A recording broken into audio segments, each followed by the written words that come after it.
Bom dia, gente. Começando nossa aulinha de arte, né? Vamos lá. A nossa aula hoje ela vai tratar sobre música. Vamos ver o que significa a música e os efeitos dela na nossa vida. Vamos lá. Você já ouviu uma música e sentiu vontade de remexer o corpo? O som da música estimula movimentação corporal. Ou seja, a música tem esse poder, né, gente? A gente, quando escuta, ela ela contagia de certa forma e a nossa musculação, nosso corpo, nosso cérebro começa a obedecer aquele ritmo. E de repente nós estamos nos movimentando até mesmo sem perceber. Muitas vezes nem requer uma movimentação grande, mas uma movimentação de bater com a mão, de bater com o pé, tudo isso é um contágio causado pela música. Ela tem esse poder no nosso organismo, no nosso corpo. A música é uma das linguagens da arte. O que é a música, né? É uma das linguagens da arte. E por ser uma linguagem, possui um sistema simbólico de representação. Esse sistema é composto por quem? Por elementos e regras que permitem inúmeras combinações. Veja só, isso aqui são os elementos da linguagem da arte. É como se isso aqui, na verdade, é o vocabulário da arte, né? O alfabeto da arte, da música, perdão. As pessoas que estudam música, elas conhecem todos esses símbolos aqui e aonde eles se situam, como formar determinado tom, as notas musicais, não é? Que isso aqui na verdade são as notas. Então, as pessoas que conhecem, que estudam música, ela conhece bem a linguagem da música, né? Continuando. Uso e funções. Toda composição musical ela tem uma função pensada pelo seu autor. Já o uso que se faz dessa composição, né, pode variar de acordo com quem as utiliza. Por exemplo, o que é que isso aqui quer dizer? Quando o autor da música ele cria aquela música, ele criou baseado em uma situação, baseado em um pensamento, baseado em um estímulo que ele teve ou pedido de alguém. Tá certo? Então ele criou aquilo ali para uma função, uma determinada função. E o que é que acontece? O uso que cada uma pessoa vai dar aquilo ali pode dar outras funções àquela obra, né? Por exemplo, a sua música preferida. A sua música preferida, você vai pensar nela agora, qual é a sua música preferida e qual é a função que ela tem na sua vida. Será que ela foi criada com essa mesma função? Tem música que quando a gente escuta, ela nos traz uma sensação muito grande de felicidade. Outra nos traz uma sensação de bom humor, de alegria. E já tem música que quando a gente escuta dá aquela angústia, aquela melancolia. Será que realmente ela foi criada com essa função? Então a função da composição musical, quem vai dar é cada pessoa que está fazendo uso dela. Mas ela foi criada para um determinado sentido, para uma determinada função, tá certo? Agora, que geralmente essa função que o autor deu a ela é interpretada assim. Por exemplo, o cara que faz uma música romântica, você não vai escutar e atribuir aquilo ali. Muitas poucas pessoas, eu creio que façam isso, atribuir o sentido daquela música romântica a uma música completamente diferente, a uma situação completamente diferente, a uma situação de guerra, não sei o quê. Mas, mesmo que você transporte isso aqui para um contexto diferente, a função dela é o romantismo, né? Vamos lá. Aí a gente vai falar agora de estilo musical. O que são estilos musicais? São variações da grande categoria gênero. O gênero musical é uma categoria maior de música e o estilo da música está dentro do gênero. Considerando o samba como uma grande categoria, ou seja, o samba é um gênero musical, né? Aí a gente iria para o samba enredo, seria um estilo de samba, né? O pagode é um estilo de samba, o samba rock é outro estilo, o samba canção é outro estilo. Todos esses aqui são estilos que estão dentro da categoria gênero, né? Então agora a gente já sabe o que é gênero e o que é estilo, né? Continuando, nós temos aí música tradicional. O que é uma música tradicional? É aquela que reúne elementos e particularidades sonoras que caracterizam um povo, uma região, um país, uma cultura, etc. E pode ser configurada em diferentes gêneros e estilos musicais, tá vendo? Por exemplo, o forró, o samba, o sertanejo, o tango, são aqui músicas tradicionais. Tradicionais por quê? Porque todos esses gêneros aqui, ó, ele traz elementos de regiões, elementos de países, elementos de cultura, né? Então, veja só, na Argentina, por exemplo, o tango é o gênero musical mais explorado lá. Eles adoram o gênero musical. Aqui no Nordeste, por exemplo, nós temos quem? Qual é o nosso gênero? O forró. E o forró, ele tem vários estilos.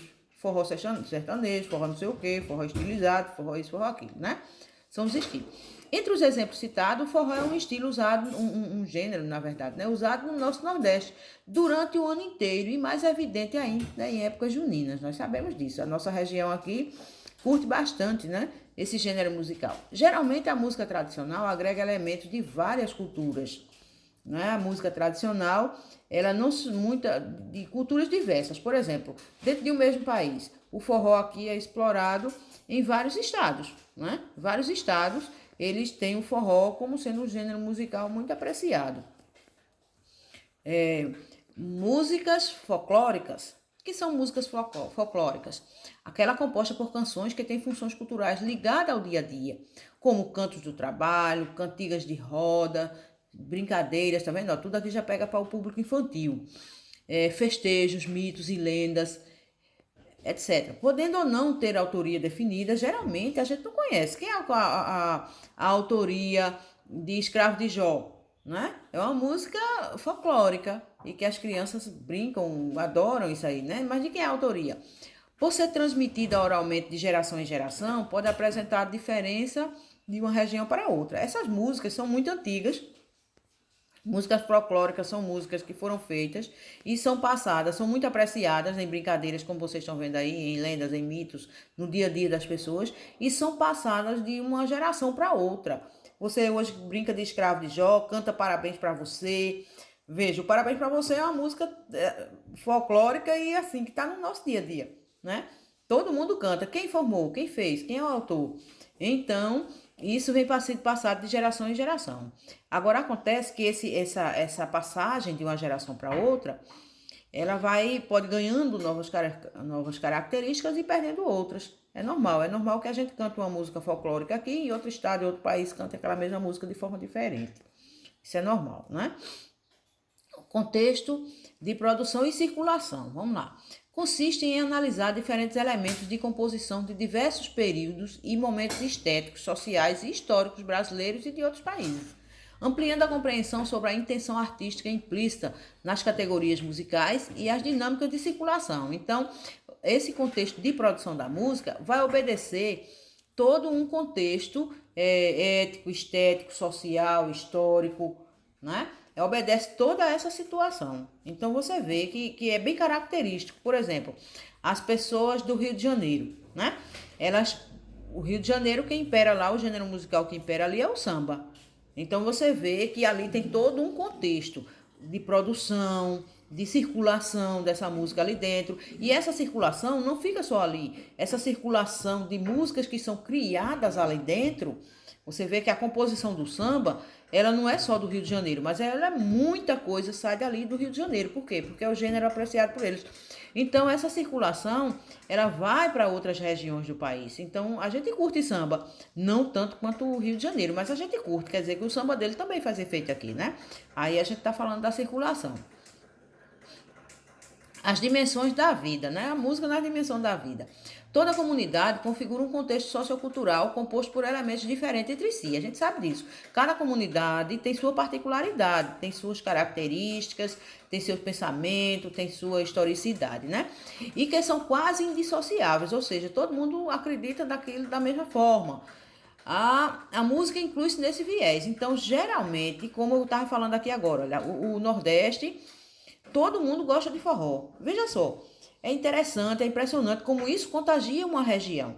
Então a gente está falando de quê? Da historicidade, da cultura do nordestino. E esse gênero, ele cabe muito bem para a gente aqui. A gente curte muito bem. Se você chegar em outra região do país, eles talvez nem curtam ou conhecem o gênero. Mas a gente não gosta de forró aqui não, a gente não aprecia não. Aqui a gente aprecia, por exemplo, o samba, né? Aqui a gente aprecia outro gênero musical, mas a gente não. A música, ela tem essa raiz, né? Regional. Ela tem, cada região ela explora um gênero musical, é comum isso, né? Aí vamos lá. A música inclui-se nesse viés, né? E pode ser abordada e relacionada com cada uma das múltiplas dimensões da vida da pessoa. Então a música, ela passa por nossas vidas. Ela passa por nossas vidas. Nós temos música para tudo. Temos música religiosa, nós temos músicas de folclóricas, músicas tradicionais, vários elementos, estilos culturais na nossa vida que fazem parte da nossa vida. Tem gente que não consegue de forma alguma conviver sem música. É o dia todo com a música no ouvido. Por quê? Porque aquilo ali contagia, que traz um bem-estar para ela, traz um conforto. A música faz parte da sua vida, né? A partir de experiências sensíveis, social, cultural, histórica, política, econômica, estética e ética. Ou seja, cada música que eu escuto, a gente no caso, né? Cada música que a gente escuta, a gente traz um viés desse, olha, pode ser um viés social, um viés cultural, um viés histórico, um viés político, um viés econômico, estético, ético, nas músicas que eu aprecio. Porque eu gosto tanto de determinada música, porque ela desperta em mim um viés desse aqui, olha. Ela traz, eu faço associação dela com com um desses viés culturais nosso aqui, sociocultural nosso aqui, né? Então é desse jeito que a música nos contagia. As dimensões. Quais são as dimensões da música? Ela tem dimensão social, dimensão cultural, histórica e ética, né? Que a gente vem falando o texto todo. Na dimensão social, ela envolve os diferentes contextos, onde é possível ter contato com a música. Exemplo, em casa, no trabalho. A música está em toda parte, né? Onde a gente convive com ela. Na cultura, os ambientes que frequentamos e onde vivemos influenciam nosso padrão cultural.